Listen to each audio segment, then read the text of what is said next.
From my point of view in Canada, we've all landed, we've all met up, and we're just moping. It's gonna be fine, it'll be fun. We like to ski, but it's gonna be completely different without the one missing pilar.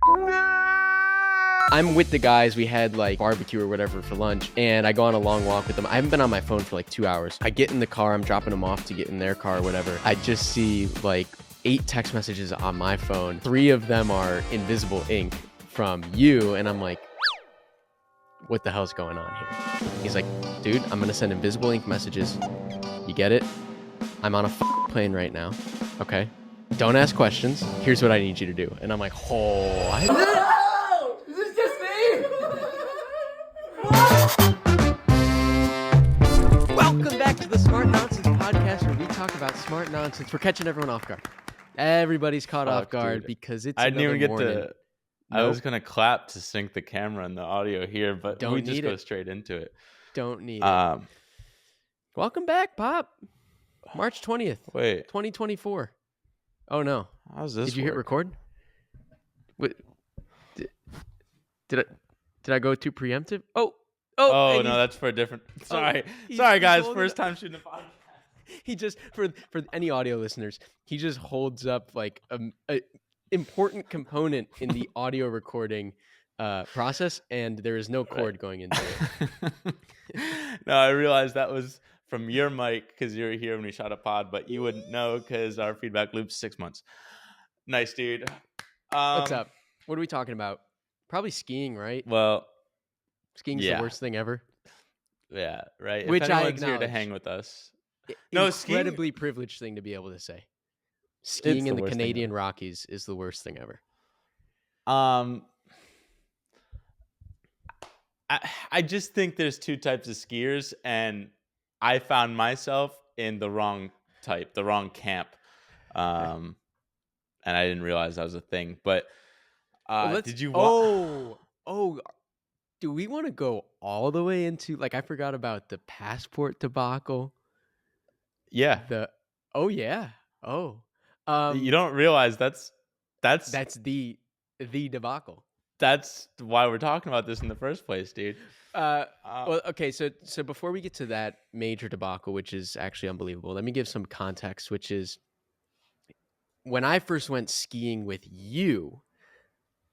Yes, to your point, I found you ski in a very special way. This is something I'm not used to. Like, I kind of grew up going out west, big mountain mogul skiing, trees, stuff like that.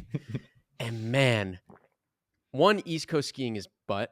It's just ice. Like, when you're skiing, it's just half the time you're just like bracing and like you're like skidding on ice. But you, the lead bullet himself, there's no turning, there's no carving.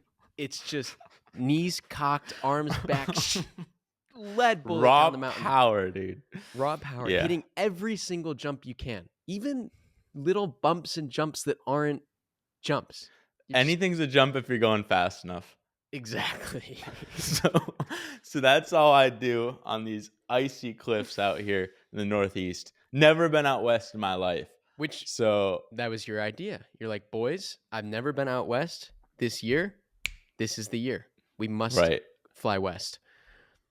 Right. And fly. That's an important factor here. Right. Because, this is maybe 4 months out. We need people to prepare their PTO and get their lives in order to take 2 days off. So very early on, we knew we were trying to go out west. We realized, hey, we want to go to Banff in Canada. We were kind of backpopping. It was cheaper. Is that why we went? I actually had no idea the why plane we ended up tickets. Yeah. Oh, they were not bad. $300 round trip. Okay. Yeah, I had no idea. They're just like, hey, big mountains out there. I'm like, all right, sign me up. So I don't know, a couple weeks out, we booked everything. We're good to go. A couple weeks out, one of our buddies, Tomas, he's like, hey guys, just FYI, we're going to Canada, which for the backpops are like Henry and me and our other friend who logistically don't do anything. Well, okay. And Backpops is interesting because it's an archetype of person. We went on this big trekking trip to Peru, and there were 5 of us. And every day we did like a 10-mile trek, and that trek consisted of the two like type A people in the front getting to camp Right. like 2 hours before us because they just got the pep in every step, and they're like a little bit worried There's about getting literally, to dude. camp. It's so funny.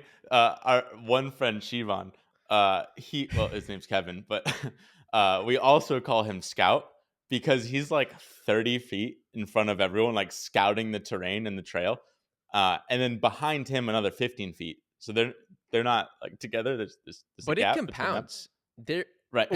over a 5 or 10-mile day, like he would get to camp 30 minutes before us. No, Hence, that the has to 3 be guys. folklore, dude. There's no way. No, dude. 10 Really? minutes.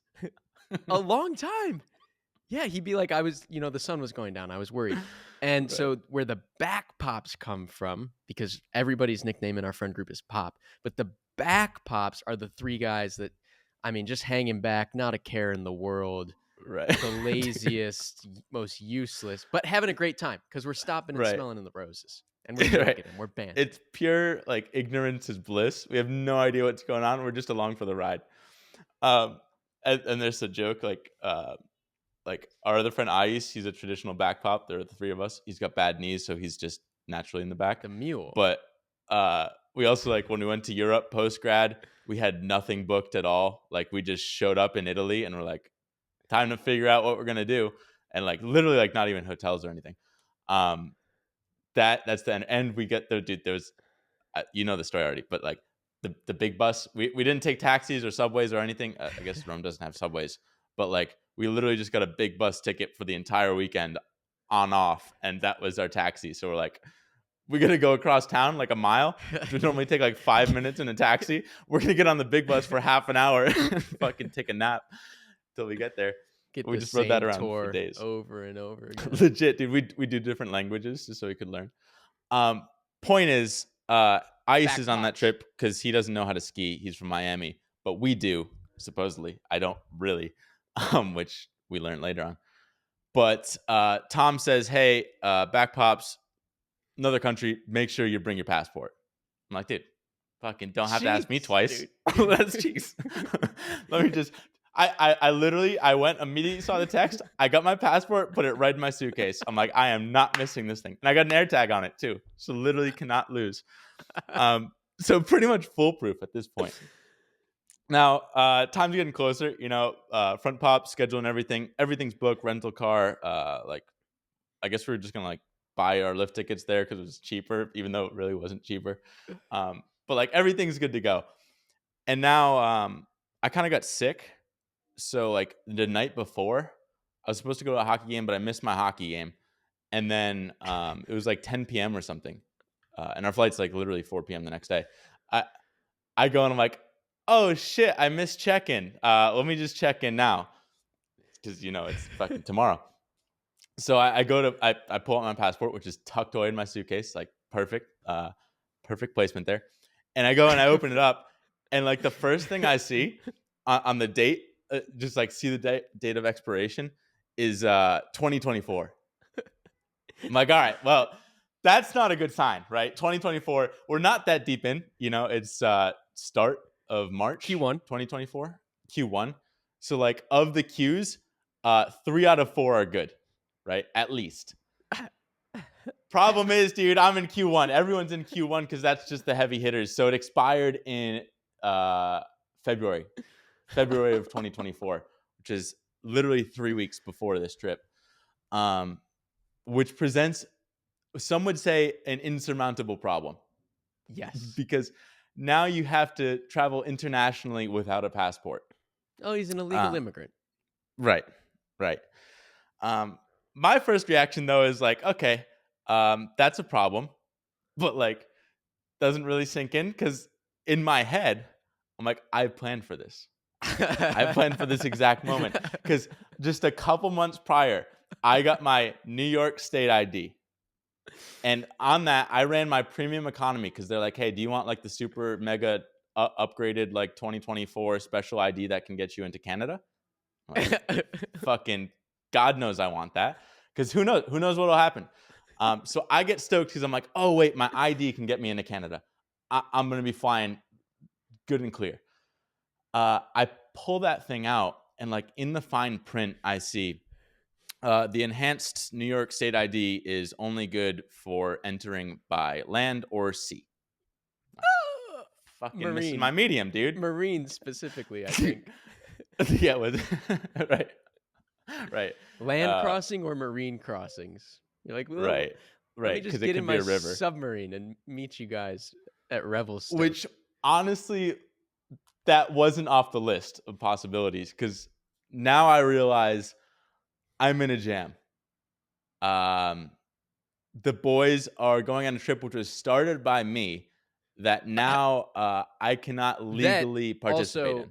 like, so here's another thing, which is like, you have the most free time out of any of our 6 or so friends. So, like, leading up to this trip, it was just every day you sending like Instagram reels of like, the boys are going to Banff. Look at these skiers. They're doing backflips. Lead bullet about to hit Banff every day without fail. So, like, you gas Still, this, to you this gas day. this trip still, even post Right. trip. So it couldn't have more gas in the engine, but the engine, plane's grounded, for me at least. So now I'm in a little bit of a panic. It's midnight. It's right now it's about 11 by the time I figure all this stuff out. So I go on YouTube. I'm like, hey, I need a passport in a day.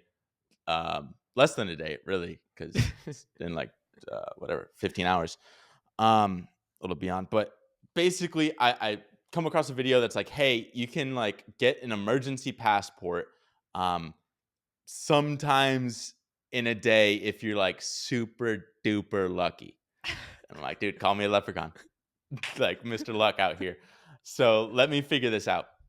Basically, I got to get like all these different documents in place because you're getting like a fucking passport, which includes like I got to get a nice photo. I don't know. I had to like print out a bunch of stuff. Basically, I end up like at Birth midnight. certificate, that's a hard one. Did you need a physical No, birth because I had my certificate? You had one existing. already, right? I had my passport, so it kind of gave me some leeway. But basically, just had to go to like CVS at midnight because I didn't want to do this in the morning. Um, I'll Smart. explain like how the process works. Yeah, I'm just like, I'm a night owl. I'll just stay up and fucking figure. I'm also sick at the moment. Like like that's why I missed the hockey game. So I'm like, I don't even know if I should go on this trip in the first place. But I go But to imagine if CVS. you, well, yeah, being sick might have been a pro in this case, because if you went to the hocky game, maybe you Oh, wouldn't have checked in I till would the have checked morning in the of. next day. Right. Yeah, I would have been fucking toast. So thank God. God bless. So yeah, go to CVS, get that. Come to now my office, like in Soho, like I don't know. Print out my forms. Dude, my office isn't in Soho. I don't know. Can't speak. But point is, like, I just spend all night going around. It's like 1:30 a.m. And for some reason, I think like my roommate's girlfriend was coming in, so he was. Oh no, was that the morning? Oh no, I think that was the morning because I was kind of like I only slept a couple hours because I was stressed out the whole night. I get all my forms in order. Basically, I get my forms in order, and basically You the got a video is picture like, from CVS at like 11, yeah, it's 12. open 24 hours, dude. They Just me they and some took out their little crackheads. camera and they like pulled down the white screen, and Dude, the guy was not happy, but he did it. Dude, it it was the most sucks. Nicky beat camera too. It was a fucking like As did he have little to like pull out the point SD and shoot. card and like, Legit. yeah, Yeah. I'm yeah. like, this is $25. But whatever. I get my stuff. I'm ready to go. The only thing that I need now is an appointment. Now, uh, an appointment with the consulate ambassador. yeah. The thing. It's basically like there's a two-step process. Basically, you got to go in, get your appointment, go in, like talk to them, do whatever you got to do, give them your docs, and then leave, and then come back when they finish making your actual passport. So it's like a two-step process. And now I wake up in the morning because it opens at like, well, in theory, it opens at 8. Okay. I wake up at whatever 7. Basically, you got to like call to schedule an appointment. Like it's literally booked up for like 8 days straight on the site. So you literally like you can't go through the site. So it's like, hey, just call at literally 8 o'clock on the dot. Like call at 7:59, and like you got to go through this automated message machine, and you got to hit like 1, Then like, oh, for this dude, hit 1, hit 2. So I like memorize the sequence because it's like 3 different. It's I gotta hit 1 1 2 basically. So I call hit 1 1 2. It gets me through straight away. So I'm like practicing before 8. And to be clear, right, the people going and making these appointments are told to do so if they have international travel within like the next 2 weeks, right? Right. Or 1 week. You literally can't. They won't offer it to you. This is for Sure. emergency. You're fucked people like me. But you're like, this is not, you don't have any grace period. You have like 7 hours. Right. No, Which most is people will the, do it like a couple days before that. yeah. No, like a week before. But literally, it's all booked up, and like New York is the most popular place to go. Luckily for me, like the place to go, which doesn't accept like you can't just walk in, you have to like call to do this thing. It's literally like a 5-minute bike from my house. So I'm like, at least it's close. Point is, I call in the morning. I call like perfect timing. Get on the phone with the lady, and the lady's like, "Hey, I don't know what you expect. You're out of your mind, but there's nothing for the next over a week.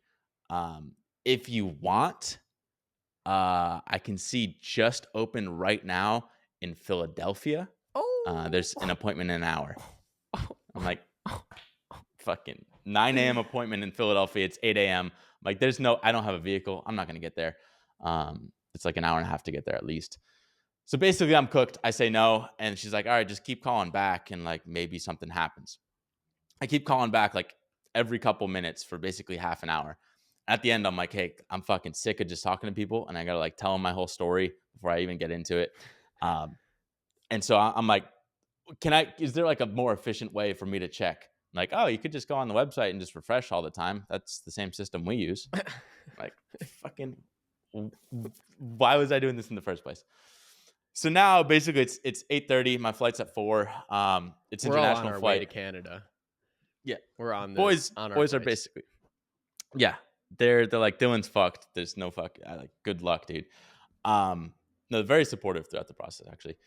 But I was on my own. So now I'm just like my only option is literally just have like a sold out screen basically and just be refreshing constantly for indefinite period of time. And she's like, no, like this is impossible. Like no one, you just can't do this. So I refresh for literally an hour and a half. It's now 10 a.m. Sorry. And I see like another Philadelphia opens. It's like the first thing to open in hours. Philadelphia opens. And but it's like an hour away, the time slot. So I'm like, I physically can't make it there. I debate just fucking going for it. One of our friends was saying you might have to just do it. And then I was just in Philly for a day. basically the other options was like drive to Montreal or something like or Toronto, Land whatever's crossing. closer. Land across there and then fly, which you're allowed to do domestically in Canada, to Banff, to Calgary, then like drive over, or fly in the US, get to Bozeman, Montana, and then drive like 9 hours to get to Banff, renting a car Overnight. and then drive back. The kicker is you got to do all those round trip. Right. So you also need to land cross out of Canada, and those drives blow. Yeah. No, there's no, and I'd miss a day regardless because all of this, and I'd have to drive overnight to like figure it all out. And Amtrak doesn't fucking run at normal times, and I already missed their train to go to Montreal. So I'm basically like, hey, it's all or nothing here. Like, there's no way I'm gonna change that. Plus, it's like an extra $1,500. I'm like, goddamn. Point is, I'm screwed. I just keep refreshing. And like by 10:30, I'm like, all right, I'm like checking other locations around the country, and there's like something opens up in Arizona. But one thing I noticed when I'm checking these other locations, because I literally have nothing to do all day except just refresh. It's literally all I'm doing. So I see in like Arizona, something happens where like like it'll have like a slight glitch in the site because I'm refreshing so frequently that like normally it'll go from sold out to like there's an open slot, but I'll like refresh it and it'll be like an intermediate. There's like, I don't know, 10 or 15 seconds where it's like blank. You can't select it, but it's clearly not in the sold out state. So I realized this and I don't know, I table it in the back of my mind and come to New York and I see this happens at like 11:45. This happens, or 10:45. Sorry, getting my times. 10:45 in the morning. This happens where it's like it's not sold out, but you also can't select it.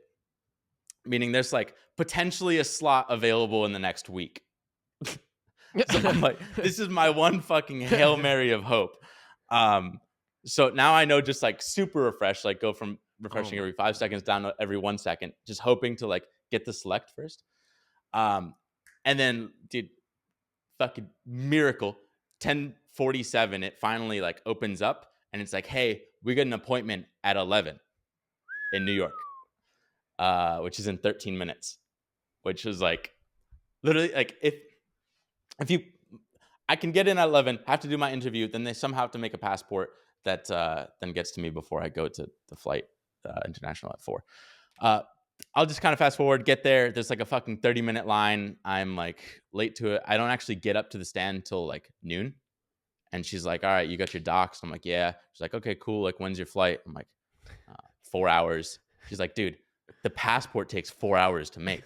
And I'm like, it's like cardboard. It's got dude. like holographic paper. It's got a mag strip. Yeah. I don't know what kind of rig Cotton. they're gonna do. But basically she's like, let me see what I can do. She goes and talks to people, like gets me on some fast track. And she's like, dude, just come back. Maybe we'll have it done in 2 hours. If it's not, just like wasn't meant to be. So now I just got like 2 hours. I go and like eat by myself. I don't tell anybody because I don't Right. want So to by like the way, jinx like anything. from my point of view in Canada, we've all landed, we've all met up, and we're just moping. We're like, this trip, it's gonna be fine. It'll be fun. We like to ski, but it's gonna be completely different without the one missing pilar, which is the Right. backbone of the group. Because you've been just like bringing the lead bullet Banff energy for Dude. months. Yeah, the evangelist just died on the cross. Not to mention, you never want to be outnumbered front pops to back pops. So like I'm No. one back pop to 2 front pops. That's a very different energy Just trip. I have to become a front pop. Right. Which Which you're is- you're capable of doing. I don't think it's possible for me, so that would be even worse. I can't imagine that. But Totally different energy. point But is then okay, so but I'm with the guys. We had like barbecue or whatever for lunch, and I go on a long walk with them. I haven't been on my phone for like 2 hours. I get in the car, I'm dropping them off to get in their car or whatever, and I just see like 8 text messages on my phone. 3 of them are invisible ink from you, and I'm like, what the hell's going on here? He's like, yeah. dude, I'm gonna send invisible ink messages. You get it? I'm on a fucking plane right now. Okay. Don't ask questions. Here's what I need you to do. And I'm like, what? Dude, well, what was crazy because I got the plane Wi-Fi because I made it. I made it in time. I didn't tell anybody yeah, I made sorry. it. I wanted to like keep this secret. But also I just want to say like mentally, I haven't felt like that like helpless out of my control. I don't even know when in life since like college admissions or something. It It's was just like literally if you didn't have a passport, there was absolutely nothing you could do. Nothing. other than It's just over. other than get a submarine. But managed to like get it. Somehow they fast tracked me. I get on the plane just in time and like I get Wi-Fi because I realized I want to plot like a secret surprise. Oh, And a so secret surprise. oh, dude. Whatever, dude. I text you and we try and set something up, but it doesn't work. No, it's too hard. You needed me to stall I for wanted like to 3 burglarize hours. the apartment.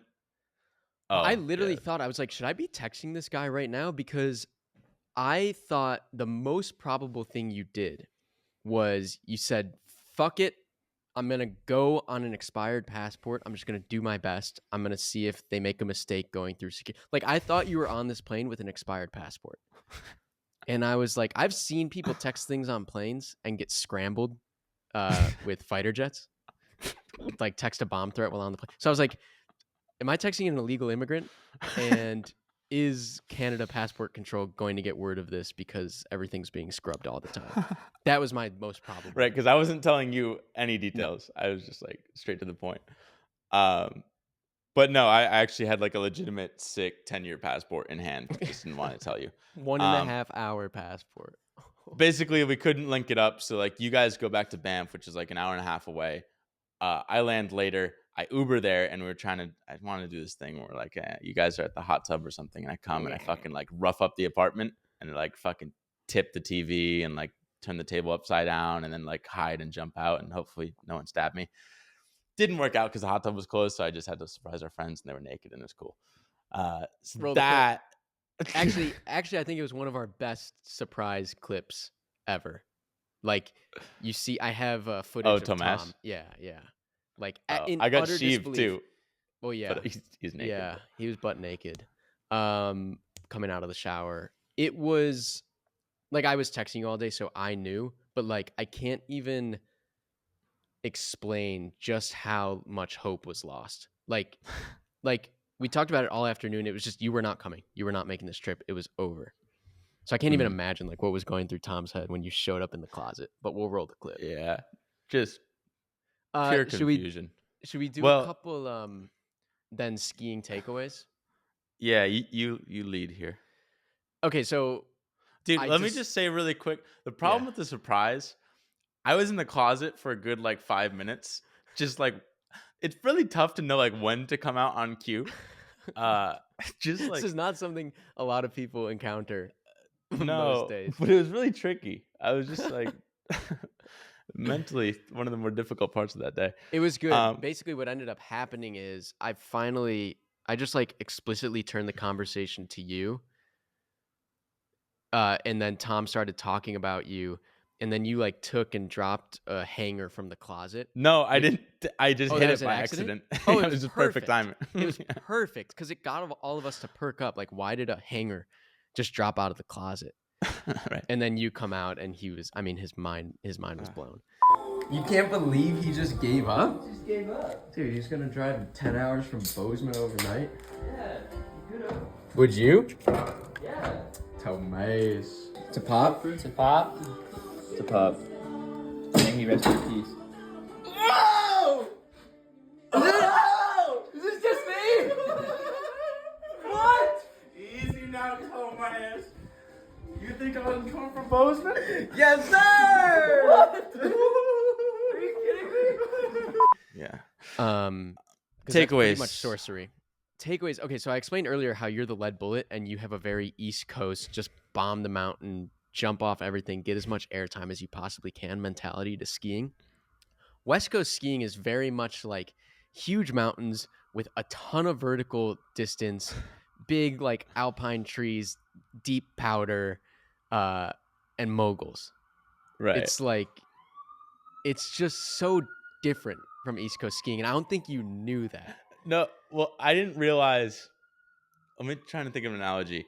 It's like, dude, you're out there and you're just in like you're playing like girls softball, like slow pitch, and you're just fucking hitting dingers.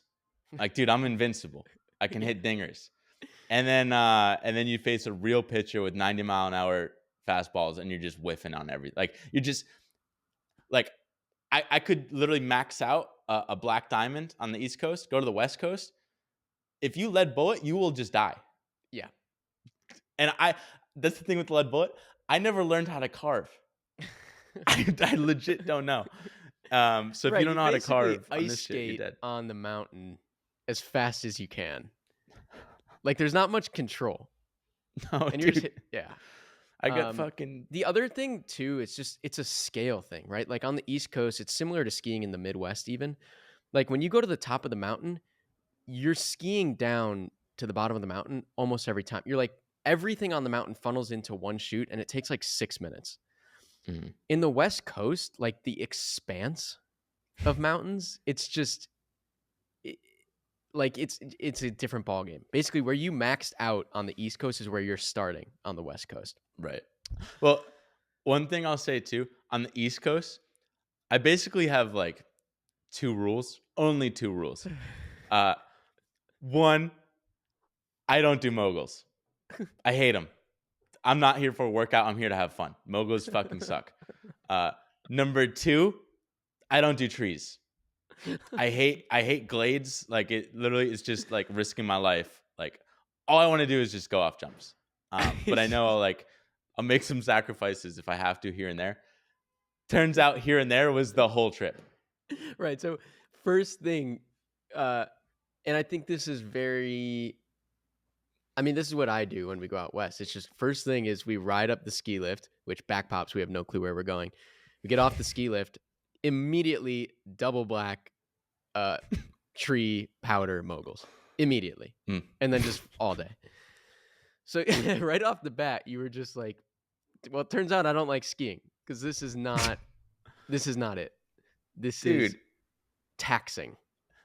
It's literally just like straight down moguls with like cliffs on either side. Like I literally, there was a point where you guys just went ahead and I was just like staring and I'm like, I can't get down this. Like I don't have the skills to get down this. It was fucking frightening. Pro tip, because okay, my big thing with like anything, this is kind of a takeaway, is I never want to be the limiting reagent, if you will. I never want to be the limiting factor.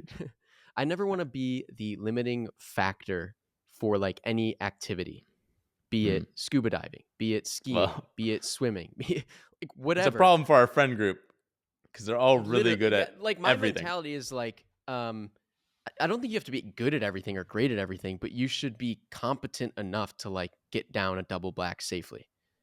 Because otherwise, what, you're going to go off on your own and do greens, or like it's just a bummer if you can't at least like have the competency to do everything a group wants to do. That's my mentality.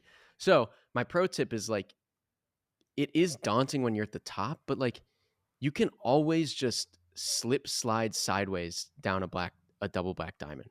Like you don't have to bomb it, you know? It's like you can get down anything, I believe.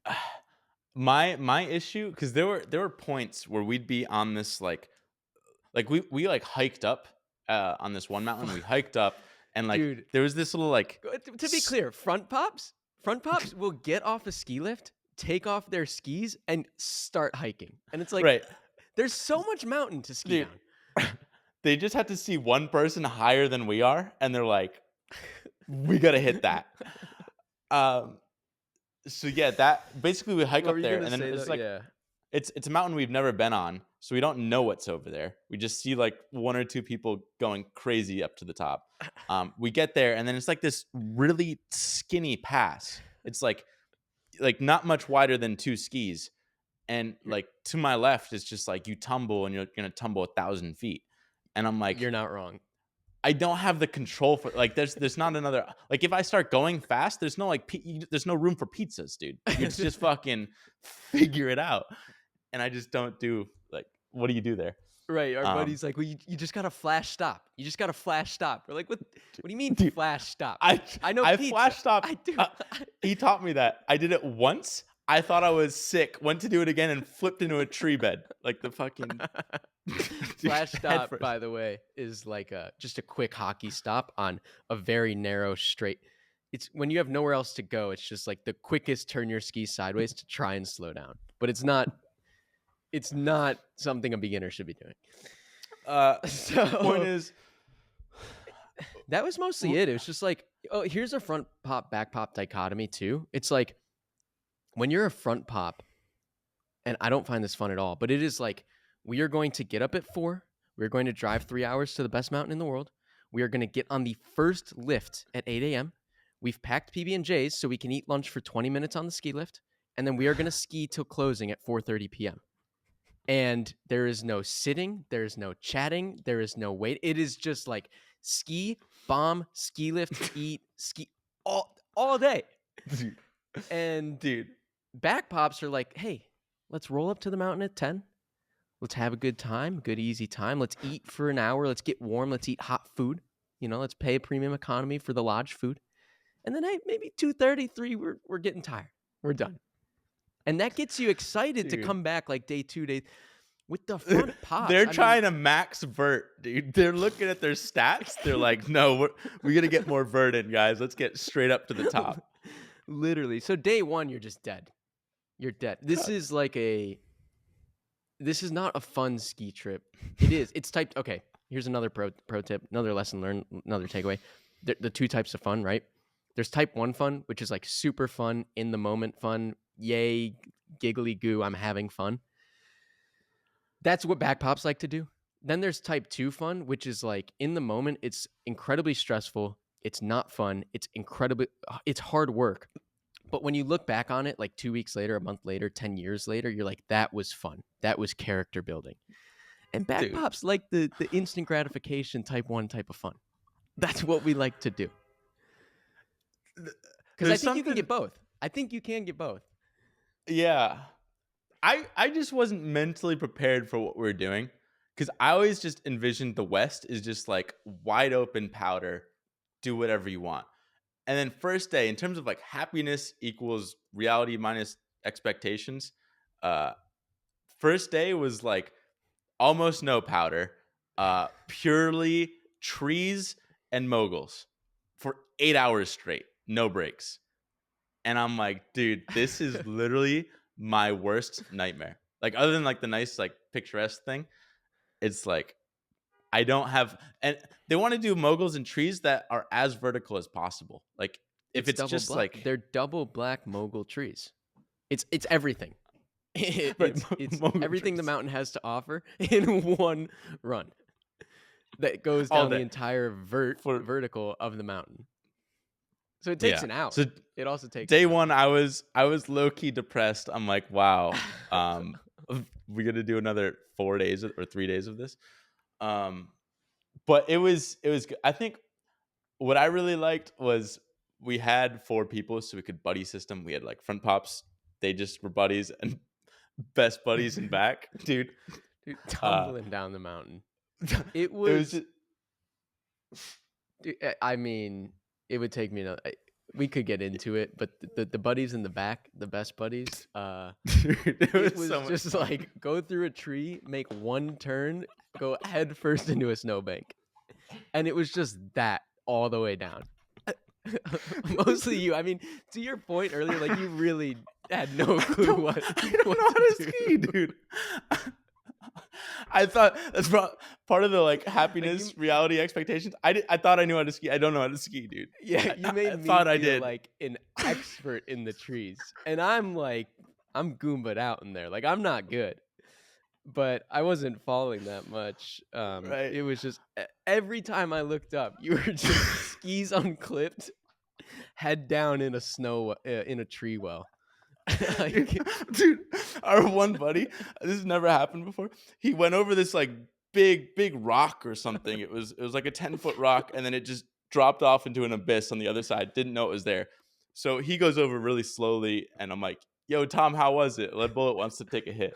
He's like, "Yeah, dude, you could probably even go like a lot faster." And so I'm like, "A lot faster." He knows my skill level. Right? He'll calibrate. Dude, I go over this thing, immediately drops off 10 feet. Like there's nothing there. It's just like straight ground. And somehow, like I don't know what did it, but my hands just like got thrown behind my back, and I was just head first, straight in like a penguin. I don't know what it was, dude, but I went full submersible into the snow head first. I've never had like no protection. It was crazy. And then I just dug myself out, and dude, that was good, dude. See, that's the thing. The only thing I like about skiing is airtime. Realize that. And so even though that was fucking Benny Goomba going over the thing, uh, that was one of my most fun parts. I just want to be in the air, dude. If it means I crash, that's even better. Gardeloo! Oh, saw the calibration. You're like, that's not a bad spot to end. No, and we got to 37 min. Ugh. I'm too far away to see.